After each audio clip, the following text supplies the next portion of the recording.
Central study में आपका स्वागत है। मैं दीपक भाटी आज आपके सामने फिर राजस्थान के एक नए रोचक टॉपिक के साथ आज हम प्री हिस्ट्री ऑफ राजस्थान से आगे असेंट सिविलाइजेशन इन राजस्थान, प्राचीन राजस्थान की सभ्यताओं के बारे में पढ़ेंगे।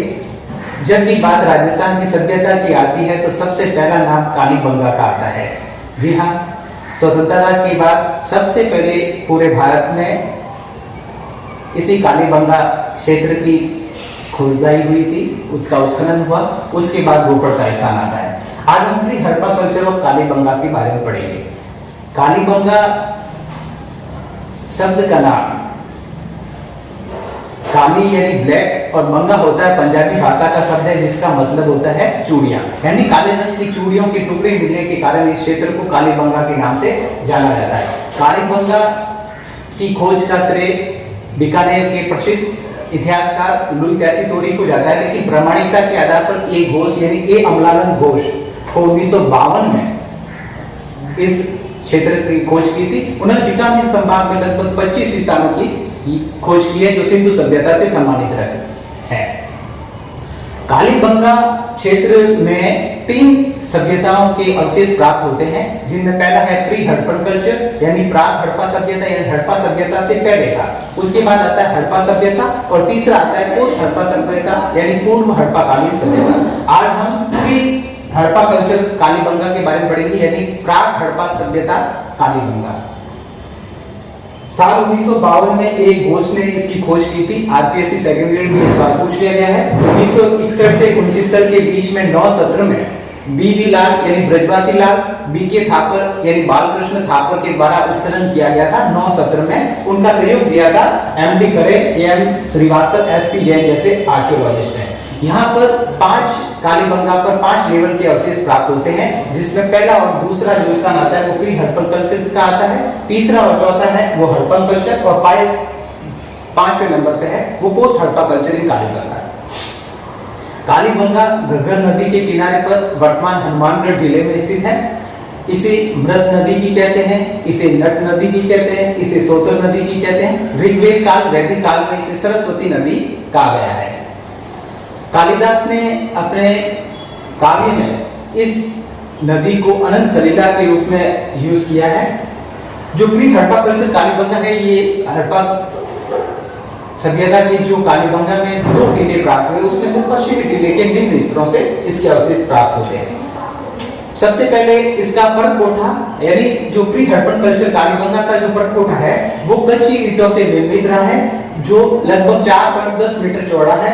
इसमें जो कच्ची ईंटें हैं वे 3:2:1 यानी 30 centimetre into 20 centimetre into 10 centimetre के यूज में है।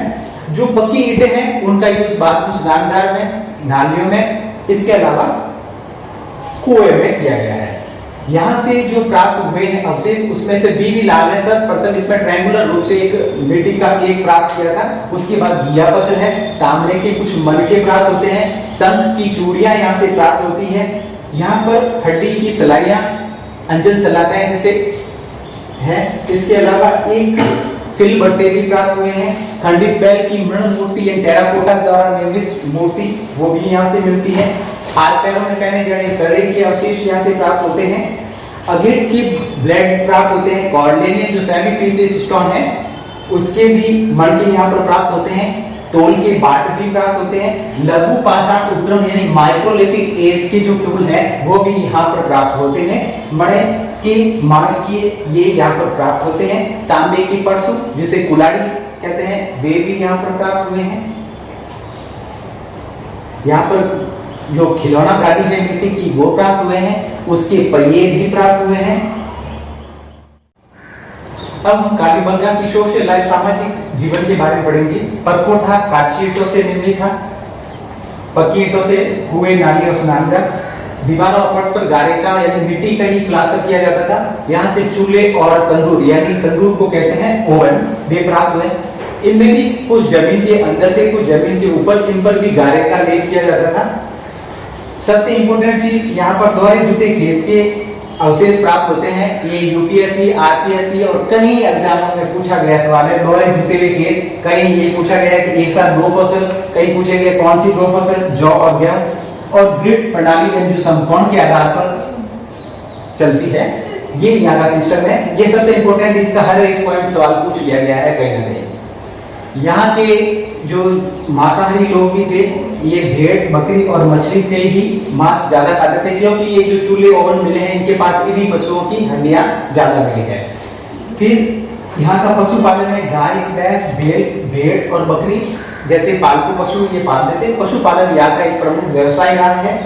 यहाँ पर हड्डियों की मालाएं भी प्राप्त हुई है। ये पूरे विश्व की एकमात्र ऐसी सभ्यता है जहां से लकड़ी की नालियों के अवशेष मिले हैं। ये आरएस में पूछा गया सवाल है। यहाँ की जो ठीकरे हैं उन पर किलाक्सर बुस्टोफेदन मेथड की लिपि मिली है, जो दाईं से बाईं और फिर वापस बाईं से दाईं ओर चलती थी। ये भी आरएस में पूछा गया सवाल है। यहाँ पर भूकंप के अवशेष प्राप्त होते हैं। यहाँ पर ऐसा माना गया है कि कच्छ के रण में जो समुद्र है उसमें रेत भर जाने से भी सभ्यता का अंत हुआ है। कहीं कहीं ये बताया गया है कि इसमें जलवायु परिवर्तन के कारण यहाँ के निवासियों ने इस क्षेत्र को छोड़ दिया है। सबसे पहले इंडियन सिविलाइजेशन अपनी किताब व्हीलर ने इस चीज का उल्लेख किया था, और इसी चीज को वर्तमान में राजस्थान का इतिहास डॉक्टर गोपीनाथ शर्मा ने भी यही चीज उल्लेख की, और शर्मा एंड पावा ने भी राजस्थान का इतिहास में इस चीज का उल्लेख किया है कि इस प्री हड़प्पा कल्चर की कालीबंगा सभ्यता के नष्ट होने का या छोड़ देने का कारण भूकंप या कच्छ के रण क्षेत्र में रेत बढ़ जाने से है। सिंधु सभ्यता की जो प्रमुख जगह है उसमें पहला हड़प्पा, दूसरा मोहनजोदड़ो और तीसरा स्थान आता है इस कालीबंगा का डॉक्टर दशरथ शर्मा, जो अर्ली डायनेस्टी ऑफ चौहान किताब के लेखक थे। उन्होंने अपनी एक किताब राजस्थान थ्रू द एजेस में बताया है, इसे सिंधु सभ्यता की तीसरी राजधानी बताया गया है। ये भी सवाल कहीं ना कहीं यूपीएससी के प्री पेपर में पूछ लिया गया है। स्वतंत्रता के बाद भारत में उत्खनित होने वाला ये पहला स्थल है कालीबंगा। इसके बाद दूसरा स्थान रोपड़ का आता है। ऋग्वेद काल के जो साहित्य में या संस्कृत साहित्य में जो बहुधार्मिक क्षेत्र है, ये कालीबंगा उसी बहुधार्मिक क्षेत्र का हिस्सा है। कालिदास ने अपनी काव्यों में, महाकाव्यों में इस क्षेत्र को की जो प्रमुख नदी है, जो पहले सरस्वती थी, गग्गर, इसे इन्होंने अनंत सलीला के रूप में बताया है। डीडी कौशाम्बी, ये भी आर्कियोलॉजिस्ट है, इन्होंने बताया है कि जो कालीबंगा में खेतों की जुताई है वो हैंगों से होती थी। हैंग है वो लकड़ी के जो हल होते हैं या मिट्टी के हल है, उनको कहा गया है। इसका मतलब pre Harappan culture of Kalibangan में इस लकड़ी के हलों के अवशेष प्राप्त होते हैं। ए अमलाचंद घोष ने यहाँ के जो भी मृदभांड प्राप्त हुए हैं, इन्हें सोती मृदभांड का है। सोती सभ्यता है वो बीकानेर में स्थित है। ये प्राक हड़प्पा सभ्यता से भी प्राचीन मानी जाती है। हम आगे सोती सभ्यता के बारे में, सोती कल्चर के बारे में अलग से वीडियो बनाएंगे। Pre Harappan culture of Kalibangan नगरीय प्रधान संस्कृति रही है। वर्तमान जो पाकिस्तान में कोट दीदी क्षेत्र है, उसकी जो अवशेष प्राप्त हुए हैं, pre Harappan culture of Kalibangan के अवशेषों से साम्यता रखते हैं। यानी इनकी और कोट दीदी के जो अवशेष प्राप्त होते हैं, दोनों में बिल्कुल समानताएं नजर आती है। अब प्राक हड़प्पाकालीन जो कालीबंगा की संस्कृति है, उसका जो टाइम पीरियड है वो 2450 ईसा पूर्व से 2300 ईसा पूर्व के बीच में बताया गया है। ये कार्बन C14 रेडियो कार्बन पद्धति पर आधारित है। इस रेडियो कार्बन C14 पद्धति की खोज विलियम डेवी द्वारा की गई थी। अब आते हैं इस प्राक हड़प्पाकालीन जो कालीबंगा सभ्यता है, उसकी जो मृत पात्र हैं, यानी जो प्राप्त होने वाले जो बर्तन हैं, उनके बारे में बात कर रहे हैं। बीबी लाल यानी ब्रजवासी लाल और बी के थापर, बालकृष्ण थापर ने यहाँ के जो भी मृत पात्र यानी प्राक हड़प्पा सभ्यता कालीन जो कालीबंगा के जो मृत पात्र है, उनको 6 भागों में बांटा है। ये है फैब्रिक ए से लेकर फैब्रिक एफ के बीच में। अब इन सब 6 की अलग अलग विशेषता है। सबसे पहले है फैब्रिक ए, जिसमें रेड और पिंक कलर के बर्तन होंगे और इस पर ब्लैक एंड व्हाइट कलर की पेंटिंग अलंकरण होंगे। ऐसे आड़ी देवी धारियां हैं, ठीक है। इनमें साधारण कटोरे और छोटे वाले मटके हैं। दूसरा आता है फैब्रिक बी, इसमें ऊपरी हिस्से पर है वो लाल रंग, नीचे रंग पर खुदरा है और इस पर हिरण का चित्रण मिलेगा। फैब्रिक सी है, जिसमें मत्स्य सल यानी मछलियों के जो पंख होते हैं उनका चित्रण किया गया है। ये काफी सुंदर माने गए हैं, लाल बैंगनी और कलर विद जायु युक्त हैं। इस पर ब्लैक कलर का अलंकरण मिलेगा सिर्फ। फिर आता है फैब्रिक डी, ये काफी मजबूत हैं, काफी बड़े हैं, इस पर लाल रंग के है ये और जिसमें भारी घड़े हैं, तसल्ले हैं। इस एफडी की कुछ अलग विशेषता है, जो भी तसल्ले मिलेंगे उसके बाहर की तरफ ना होकर अंदर की तरफ अलंकरण पेंटिंग इस पर मिलती है। फैब्रिक ई है, ये भी लाल रंग के युक्त प्याले हैं, ढक्कन है, कटोरी है, तई एक नया बर्तन है, बीबी लाल ने इसे तई माना है।